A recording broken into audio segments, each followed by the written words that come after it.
Hello दोस्तों, आज मैं आपको जो कहानी सुनाने वाली हूँ, वो कहानी बहुत दिलचस्प है और दर्द भरी है। ये कहानी सुनकर आप सच में संतुष्ट हो जाओगे। तो दोस्तों चलिए कहानी को शुरू करते हैं। मेरा नाम पायल है, मैं 24 साल की हूँ।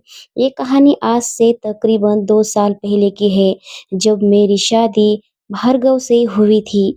वैसे तो भार्गव अमीर घर का बिगड़ा हुआ लड़का था और मैं एक मिडल फैमिली की थी।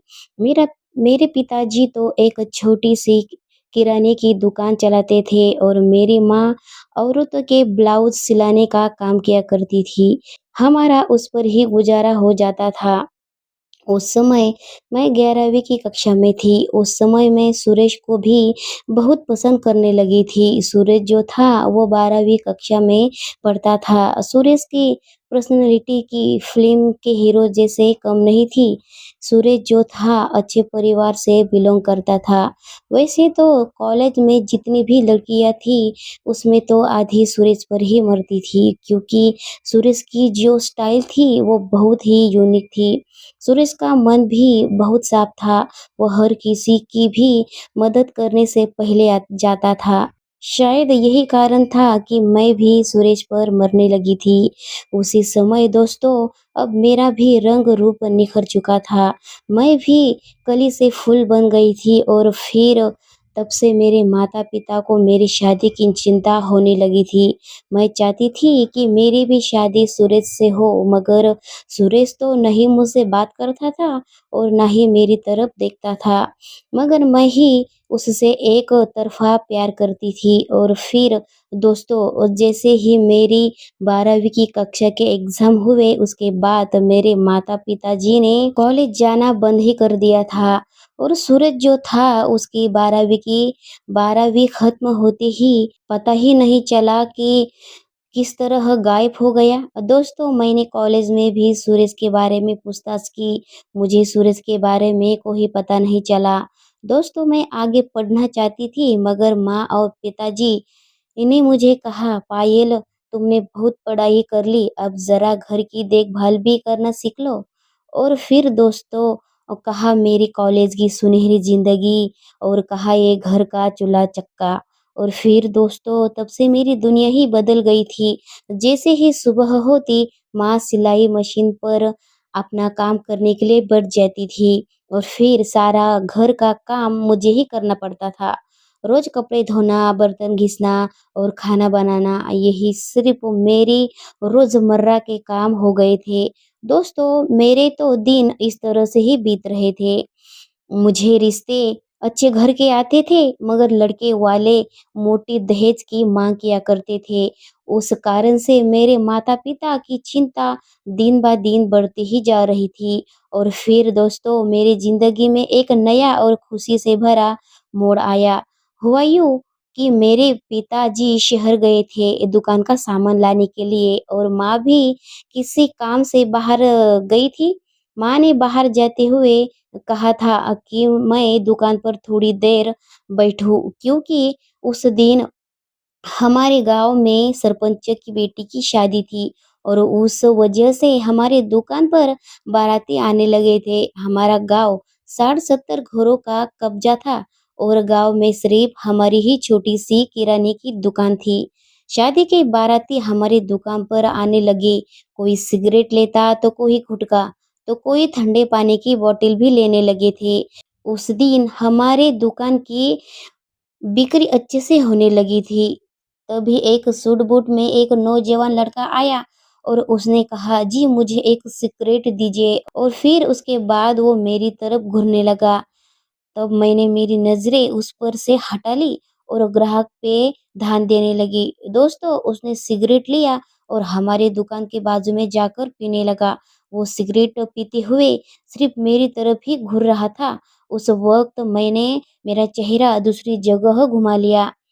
थोड़ी देर बाद जब मैंने बाहर देखा तो वो लड़का जा चुका था। और फिर दूसरे दिन मेरे पिताजी को मुखिया जी के घर पर बुलाया आ गया। तब मेरे पिताजी थोड़ा-सा डर के मेरे मेरे माँ से बोले, "क्या हुआ? आखिर मुझे मुखिया जी ने क्यों बुलाया होगा?" तब माँ ने कहा, "ऐसे मत डरो और जाओ देखो आखिर मुखिया जी क्या कहना चाहते हैं? माँ ने कहा तो पिताजी मुखिया जी के घर जाने के लिए निकल पड़े और फिर जैसे ही पिताजी घर आए तो पिताजी के चेहरे पर अलग ही चमक थी। पिताजी का चेहरा बहुत ही खुश दिखाई दे रहा था। आते ही पिताजी ने कहा, अरे! हमारे पायल की तो किस्मत ही चमक गई। हमारे बच्ची को बड़े घर का रिश्ता आया है और जानती हो, हमसे कोई दहेज नहीं लेने वाले, उल्टा वो हमें देने की बात कर रहे थे। तब माँ ने चिंतित स्वर में कहा, मगर लड़का क्या करता है? हमें उसके बारे में तो थोड़ी बहुत जानकारी होनी चाहिए। तब पिताजी ने कहा, अरे तुम चुप रहो, मुझे सब पता है, तुम बेकार की चिंता करती हो। फिर तभी पिताजी ने उस लड़के की फोटो मुझे दिखाई। जब मैंने उसको देखा तो मैं हैरान हो गई क्योंकि वो वही लड़का था। मुझे एकटक घूरे जा रहा था। तभी पिताजी ने कहा, पायल उसका नाम भार्गव है। अब बताओ मेरी बच्ची, क्या ये तुम्हें पसंद है?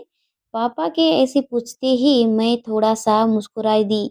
तब मेरे पिताजी समझ गए कि लड़का मुझे पसंद है और फिर उसके बाद धूमधाम से हम दोनों की शादी करवा दी। फिर मैं अपने ससुराल में आ गई। फिर हम दोनों की पहली शादी की रात थी।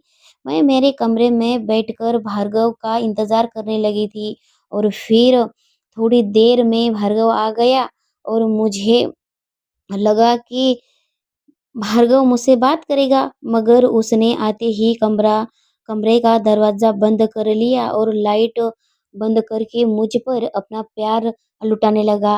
रात तो गुजर गई। सुबह होने के बाद मैंने उठकर अपने आप को ठीक किया और बाथरूम में फ्रेश होने के लिए चली गई और फिर तैयार होने के बाद मैं किचन में गई और भार्गव के लिए चाय बनाने लगी और फिर चाय लेकर उसके कमरे में गई तो भार्गव उठकर सीधे सिगरेट पीने लगा था। मैं उससे सिगरेट के बारे में बोलना चाहती थी मगर मेरी हिम्मत भी कहाँ होती थी। भार्गव कभी भी मुझसे अच्छे से बात नहीं करता था, मगर मैं उससे उसकी बुरी आदतें के बारे में कुछ कहती थी तो वो मुझ पर ही गुस्सा करने लग जाता था। वो हमेशा कहता था कि मैं जो कुछ भी कर रहा हूँ अपने बाप के पैसों पर कर रहा हूँ। तुम मुझे कहने वाली होती कौन हो? इसी कारण से मैं भार्गव को उसके बुरे आदतों के बारे में कुछ नहीं कहती थी।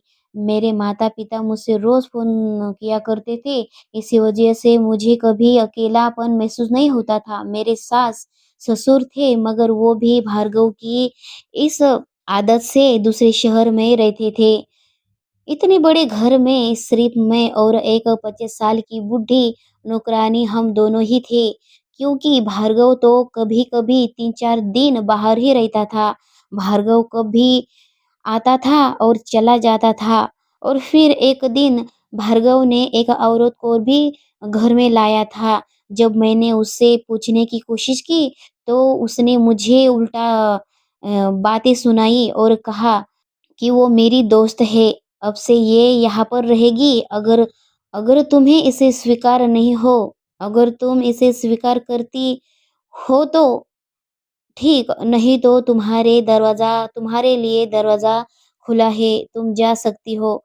जब मुझसे भार्गव ने इस तरह से बात की तो मैं रोने लगी और फिर मैं रोने के अलावा क्या भी कर सकती हूँ। और फिर उसके बाद मैंने अपना सामान पैक किया और अपने मायके जाने लगी और क्योंकि मुझे पता था कि भार्गव के साथ बहस करने से कोई फ़ायदा नहीं, क्योंकि वो बिगड़ा हुआ इंसान था। थोड़े दिनों बाद मुझे पता चला कि वो भार्गव ने उस औरत से शादी भी कर ली थी।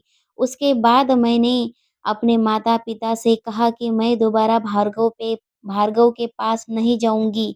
फिर दोस्तों उसके बाद मैंने फैसला किया कि मैं हमेशा के लिए अपने माँ-बाप के पास ही रहूँगी और फिर उसके बाद मैंने कभी भी भार्गव के बारे में नहीं सोचा और फिर मैंने भार्गव के साथ रिश्ता तोड़ दिया। तलाक देकर मैं अब आज़ाद पंछी की तरह महसूस कर रही थी। तो दोस्तों उम्मीद करती हूँ कि आज की ये कहानी आपको पसंद आई होगी, तो प्लीज़ इस वीडियो को लाइक और मेरे चैनल को सब्सक्राइब ज़रूर करें। धन्य